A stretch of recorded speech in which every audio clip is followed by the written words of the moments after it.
La opción es win-win. Te proponemos un encuentro entre profesionales y hacedores.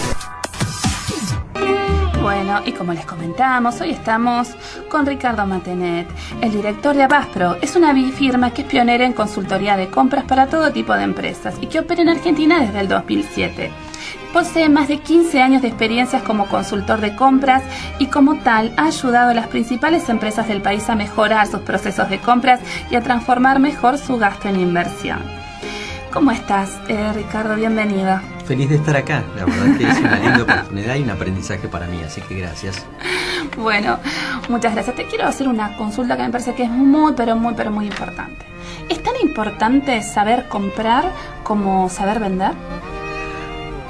Qué buena pregunta. En general, para los dueños de las empresas parece que es más importante saber vender que saber comprar.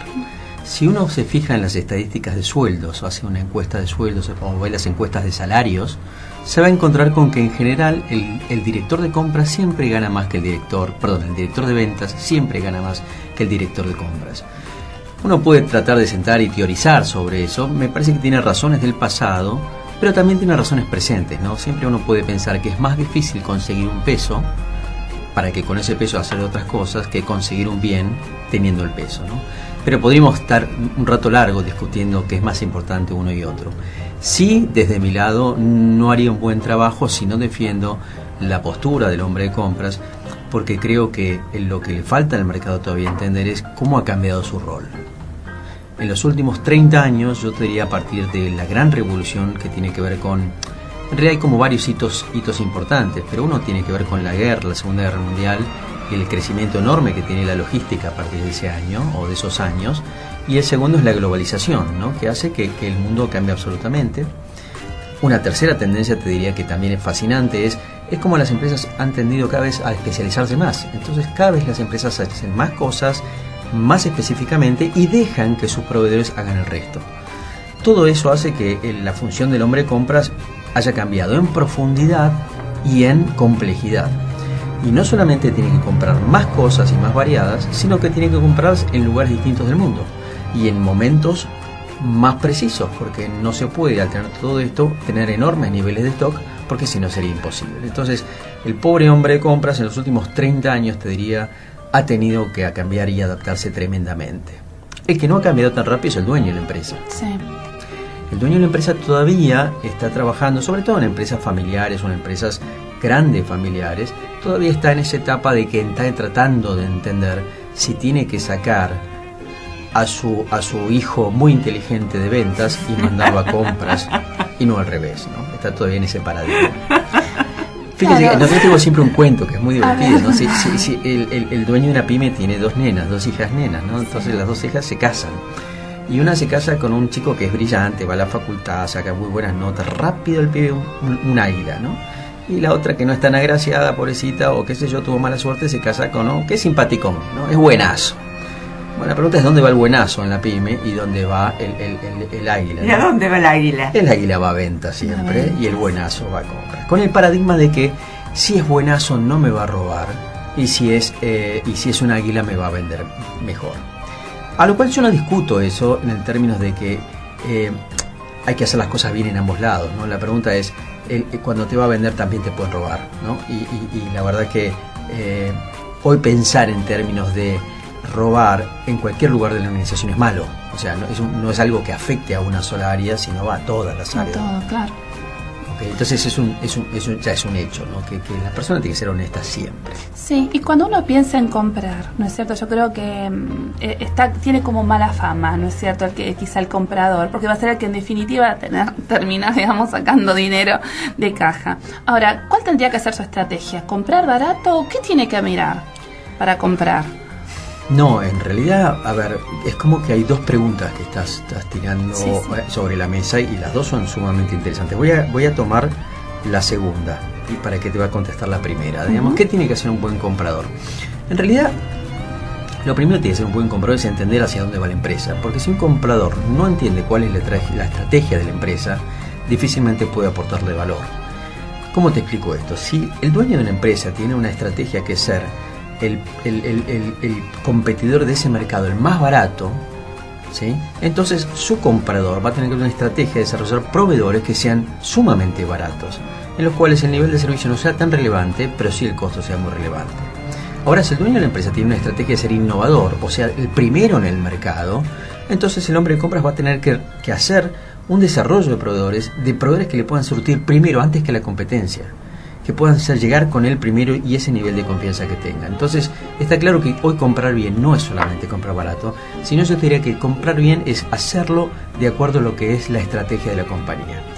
Si lo haces de acuerdo a la estrategia de la compañía y la estrategia es una estrategia ganadora, probablemente el resultado de la compañía sea excelente. Entonces, el hombre de compras va a estar haciendo las cosas bien. Pero esto como cae de maduro, porque es lo mismo que preguntarle a un hombre de operaciones qué es lo que tiene que hacer, si hacer bien las cosas o mal, lo que fuera. Él tiene que hacer las cosas de acuerdo a la estrategia de la compañía. Si la compañía tiene una estrategia de producción de una forma, tendría que hacerla de esa manera. ¿Y ellos saben realmente la estrategia? Ah, qué buena pregunta, porque en realidad todas las preguntas que me haces son buenas hoy, porque es como que estamos entrando en el mundo de las compras desde casi cero, pero si lo sabe, no lo sabe en general, porque la pregunta que tenés que hacerte es, y casi es como una regla de oro, cuando me preguntan a mí, Ricardo, ¿cómo sé si mi área de compras es buena o mala? ¿No? Entonces yo hago 3 preguntas. Te voy a hacer las mismas preguntas que le hago a un cliente. La primera es, decime en el organigrama en qué lugar está. Entonces el tipo me mira y me dice, ya lo veo que va para el 3er nivel o 4º nivel, es decir, no es siquiera jefe, sino es encargado, y probablemente ya tengo un nivel de respuesta, ¿no? Que me está diciendo algo con mucha claridad de su pensamiento, ¿no?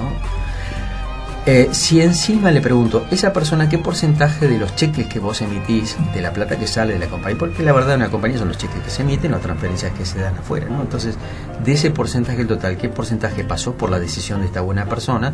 Si me dice menos del 30 o 40%, ya diría que está en zona de riesgo. Y si encima voy a esa persona de compras y le pregunto, de ese 40 que haces, ¿qué porcentaje lo haces de urgencia? Y me contesta que casi todo, porque la operación siempre le pide todo de urgencia ayer para hoy, yo te diría que esa compañía está en serios problemas desde el punto de vista de compras. Serios problemas o con una enorme posibilidad de crecer y crear valor. Porque si eso se hiciera bien y se pudiera poner en caja, el impacto que tiene un ahorro en compras es muy significativo. Es decir, si una compañía tiene que, imagínate que quiere aumentar su resultado en un 10%, tiene 2 opciones. O puede aumentar su venta en un porcentaje tal que después de sacarle los costos directos y los costos directos al producto le dé un margen a su al 10%, o puede bajar sus costos directos en un porcentaje igual de 10% y va a obtener igual resultado. Ahora, la pregunta es, ¿todas las compañías pueden bajar costos? Yo te diría que en general sí, todas, y debería ser una cultura en las compañías. Lo que pasa es que, bueno, la gente adelgaza cuando va al médico, cuando el médico le da la mala noticia, ¿no? En general ese es nuestro problema, y las culturas de las compañías en general son, cuando nos va bien, hacemos la fiesta de fin de año, hay para facturas y café para todo el mundo, y cuando nos va mal, lo primero que cortamos son las fotocopias, ¿no? Sí. Una consulta quisiera hacerle. Cuando uno hace compras, ahora que el mundo está globalizado y que en la situación de Argentina bajó mucho la calidad de la industria, ustedes tienen que amigarse con el tema logística y aduana, que es todo un aprendizaje, y están comprando valor afuera. Sí, y de hecho yo te diría que en el mundo de las compras, a mí, si un comprador me habla de comprar, me tiene que hablar del mercado global. Un buen comprador a mí me tiene la responsabilidad profesional de asegurarme que observó y analizó todas las fuentes de abastecimiento que existen para esa categoría y me determina que su estrategia cuál es la mejor para hacerlo. Si su estrategia es importado o nacional, tendrá que defenderla y habrá razones para una cosa o para otra. No hay bien o mal en ese sentido, sino hay estrategias correctas alineadas al objetivo de la compañía o estrategias incorrectas. No sé si me explico en ese sentido. Ciertamente sí, el cambio en nuestro país en el último tiempo es importante. Y si usted me pregunta qué porcentaje del universo de compradores argentinos conoce y sabe trabajar con el exterior, es más, hagamos la pregunta al revés, ¿qué porcentaje de nuestros compradores saben inglés? Y yo le diría que no llega ni al 20-25%. Entonces, estamos sí, desde el punto de vista, uno puede abrir todas las fronteras, todo lo que uno quiera, pero después hay que animarse a salir y tener competencias para salir. Y realmente desde el punto de vista de la empresa mediana, de la empresa pequeña e inclusive de grandes nacionales, todavía estamos bastante en pañales, le diría, para eso. Entonces, cuando me hablan a mí de la inundación de importaciones y ese tipo de cosas, claramente lo veo en el consumo, pero si me preguntan en el sector industrial si hay una inundación de productos de componentes industriales o materiales indirectos para procesos productivos, casi diría que no la he visto. Bueno, se habla mucho del armado de piezas en Argentina. Hay productos que son argentinos pero que no se fabrican acá, claro, sino que las piezas son importadas. Exacto, sí. A ver, el armado, vuelvo a lo mismo que dije hace un tiempo, ¿no? Digamos, la especialización está en todo el mundo. Ahora, si armar una pieza sin componente argentino es una buena estrategia o no para el país, me excede a mí, creo, claro, que excede esta mesa, pero sí puedo decir una cosa, que la importación de componentes está en todos lados, está absolutamente en todos lados, porque en realidad, si usted se pregunta en una empresa argentina, ¿no?, ¿qué porcentaje realmente hace esa empresa y cuánto es componente que le compra a otras empresas? Se va a encontrar que probablemente el 60 o el 50 o el 70%, depende del tipo de industria que se trate, viene de afuera. Llámele componente o no, llámele que venga argentino de afuera, pero en fin, extra compañía. ¿Ok? Está bien. Te hago una consulta, ¿no? También estoy pensando un poquito con toda tu experiencia, ¿no?, que estás hablando. De acuerdo a tu experiencia, ¿todas las empresas deberían tener algún tipo de política anticorrupción en el área de compras? Yo creo que es... Yo voy a ver, creo que sí, creo que en realidad lo que funciona, lo que yo he visto que funciona en las compañías para evitar la corrupción es una combinación de factores. El primer factor es no pensar en las personas solamente. Fíjese qué interesante, en general las pymes o las empresas medianas tienden a confiar mucho en la persona, como la primera y única barrera, el primer y único cortafuego que hay contra la corrupción. Sí. Cuando se cae esa barrera, están desnudas. Sí. O sea, cuando descubren que ese profesional o esa persona traiciona la confianza de la compañía, no tienen otra línea de defensa porque no la han montado. Lo que funciona en general es la combinación de barreras o de líneas de defensa. La primera es la persona. Una buena selección, un buen reclutamiento es bueno, pero al mejor reclutamiento y la mejor selección, si después el entorno es corrupto, si después la compañía no está blindada contra eso, si los proveedores no son los adecuados, hasta la mejor persona con el tiempo puede cambiar. Entonces hay que tener otras líneas de defensa, que tienen que ser los procesos, los sistemas y después las auditorías. Es decir, no funciona ninguna solución única, sí funcionan las soluciones combinadas. Ahora, cuando sorteamos el problema de que salimos del paradigma de que la persona es confiable y buscamos una persona que sea confiable e inteligente, la cantidad de valor que se puede lograr desde el área de compras hoy es increíble. Y digo que es increíble porque son casos reales. Yo he trabajado en casos de transformación donde uno puede pensar en términos de ahorro, que sería lo que primero le viene a la cabeza en compras, pero también hay que pensarlo en términos de ventajas, como dije, de ventajas respecto a la competencia, de alineamiento estratégico, de innovación, de traer cosas nuevas, ¿no? Fíjense que hasta hace poco compras era considerada como un área de servicio. ¿Qué significa esto? Significaba que le daba servicio a la operación. Sí. Ahora, un gerente de compras muy avesado y ya con muchos años y canas me dijo: Ricardo, ¿esto es servicio? No, esto es servilismo. Y en ese paradigma no quiero trabajar más, ¿no? Y creo que la verdad que lo que está cambiando es que deja de ser compras un área de servicio para ser un socio de negocios de la operación y sobre todo un socio de negocios de la gerencia general para lograr la estrategia. Tu consultor en sí, ¿cómo trabaja dentro de una empresa? A mí me gusta mucho la analogía del médico especialista, ¿no? Cuando a alguien se le rompe una rodilla, ¿no? Un corredor o un deportista se le rompe una rodilla, ¿qué hace? Bueno, va al traumatólogo, pregunta al mejor traumatólogo a sus amigos quién tuvo éxito y va a ese traumatólogo. Y este traumatólogo hace siempre lo mismo, hace un diagnóstico, ¿no? Pide una radiografía, te tocará la rodilla, verá si sube, si baja, ese tipo de cosas. Te mirará a los ojos y te dirá: tenés un problema, tenés roto el ligamento cruzado, ¿no? No estoy hablando de una experiencia personal, pero sí estoy hablando de una experiencia personal. Sí. Entonces, hacemos lo mismo. Nosotros hacemos un diagnóstico y en este diagnóstico tratamos de entender qué es lo que está pasando ahí adentro. Mucha gente me pregunta si mi principal trabajo es de auditoría, es decir, si me llaman para ver qué pasó, ¿no? Y les digo la verdad, en general las empresas eso todavía no lo manejan bien, por lo general tienden a callarlo, ¿no? Las cosas cuando pasan así prefieren que no se divulgue y lo trabajan de otra manera. Nosotros lo que hacemos es hacer estos diagnósticos y después proponer un plan de cambios. El problema es que los planes de cambio muchas veces no son de compras. Es como pretender cambiar una parte de un mecanismo sin cambiar el resto.